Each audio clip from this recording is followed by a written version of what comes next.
मुख्यमंत्री देवेंद्र फडणवीसांनी पुन्हा डिबेटचं चॅलेंज दिलंय। माझ्या स्तराचा कुणीही नेता आणा, मी चर्चेला तयार। एनडीएकडे 2/3 बहुमत नसल्यानं समजताच विरोधकांचा चेहरा समोर आलाय, असं फडणवीसांनी म्हटलंय।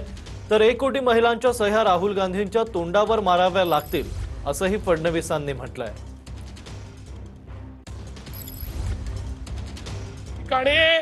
यांना खुली चुनौती दिली, खुली चुनौती। अरे या ठिकाणी या विषयावर माझ्या स्तराचा कोणी नेता आणा, तुमच्या नेत्याशी खुली डिबेट करण्याकरता मी तयार आहे। मी तुम्हाला दाखवून द्यायला तयार आहे तुमचा चेहरा काय आहे।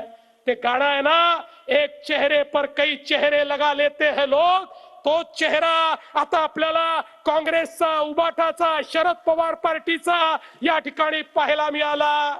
1 कोटी महिलांच्या सह्या या ठिकाणी जमा करून राहुल गांधी आणि त्यांचे चट्टे बट्टे यांच्या थोबाडावर त्या ठिकाणी माराव्या लागतील आणि सांगावं लागेल, राहुल गांधी, उद्धव ठाकरे आणि पवार साहेब, नारी शक्तीची ताकद लाडक्या बहिणींच्या माध्यमातून तुम्ही पाहिली आहे।